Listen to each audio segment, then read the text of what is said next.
Hello and welcome to my weekly horoscope for week commencing the 25th of April. This is for the Sun or the Ascendant. I'm going to give you the key details to look out for, but then go on to give you each of the 12 zodiac signs in detail. So please stay with me for them. Now, of course, this week sees a stunning black moon, a solar eclipse in the sign of Taurus on Saturday, the second new moon of this month. The first occurred on the 1st, but this one links in a sextile with Mars, the planet of drive, of instant gratification. And over the next 6 months, I think this gives us a lot of impulse to really grapple with these new financial realities that we've been given in recent times and try to find the best way through them. Now, Mercury, the planet of communication, goes into shadow in the sign of Taurus on Tuesday. So there may be quite a lot of rethinking that goes on. Perhaps we are going to see changes, and changes coming quite frequently. Later this week, on Friday, Mercury moves into its home zone of Gemini, or one of its two home zones, but it will rewind back into Taurus in time. So we need to continue to think with as much dexterity and ingenuity as we can muster, not least because, of course, we have Uranus in the sign of Taurus as well, which is the planet of truth, and it's asking us to be more honest about our consumptions, perhaps of those those traditional fuels that we've become very dependent on, and just try to find more ways to flex around how we make food, how we eat food, how we consume energy, the way that we use any money we do have as effectively as possible. But Jupiter does continue a very positive link with Pluto this week. Again, if we can use our senses, our instincts, which comes very much from the sign of Pisces, it's going to be a good thing. But also in the second half of this week, a quite glorious alliance between Venus and Jupiter takes place. Venus is known as the lesser benefic, Jupiter the greater.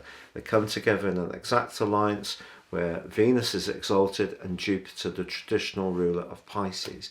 This can be really lucky for some people. I think a case of some karma coming to pass, some deserved karma, particularly if you've been someone who's been very supportive or helpful to people in the past. It may be your turn to be the recipient of other people's kindnesses and goodwill.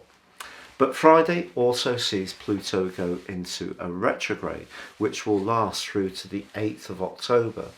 Pluto in Capricorn is very much about traditional power, but because Pluto is going to be moving for 2.5 months in 23 into Aquarius, and then into the sign of Aquarius for a longer period of time in 24, we're going to see some of those old power structures really being eroded. Perhaps some of the power that's being imposed in a negative way at the moment will make way. Let's all hope that might be the case.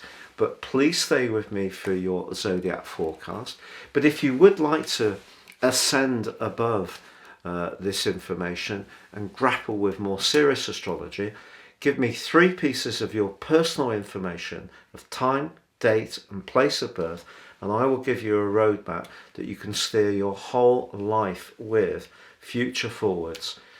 This is with my special offer, which has 30% off with a character analysis and a 12-month forecast. Gain searing insights to guide your moves, but also unlock your true potential. Please see the link beneath this video. Also, if you're new to my channel, I'd be honoured if you would subscribe. Please click or tap on the bell notification symbol. And if you'd like to get your free written daily horoscope fired to your device each morning, please see also the link below. Hello Pisces, and welcome to your weekly horoscope for week commencing the 25th of April. Wonderful news as Mars arrives in your sign on Tuesday. Mars has been making its way through your 12th house, and of course also aligned with Saturn. That may have been really quite tricky because Saturn continues to provide a degree of resistance or restraint around a sense of security. You may have spent more time alone or felt more alone.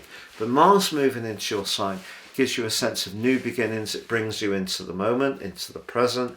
Your physical vitality improves. You're going to feel less sensitive. But also with Venus and Jupiter and Neptune coming into a wonderful alignment this week in your sign, this is a fab time for you to give yourself some kind of makeover, to think about things in a fresh way, to embrace your talents that are creative. The solar eclipse, which occurs at the end of this week on Saturday, is in your sector of where you think and how you articulate your ideas. But it's pretty close to Uranus, the planet of innovation. So your passion, Mars, but also your allure, Venus, Jupiter and Neptune, can be very lucky for you over the next half year. What's not to like? Well, Mercury does pop into your 4th house on Friday, just suggesting that there may still be a need to reassure yourself about the things that you're embarking upon, particularly if you're starting something completely fresh and new and leaving some old strands behind. That can be a nervous transition. And speaking of transitions, Pluto, the planet that governs transitions, does go into a retrograde towards the end of this week on Friday. So maybe around some of your associations, groups, networks, friendships, those can be an area of change. And as you develop more thrust, as you will do from this black moon over the next 6 months, I think you'll need to focus on what's good for you, is what is the priority. And there may be some relationships that do make way a little bit, but the people who are really important to you, they will be very much constant companions for you.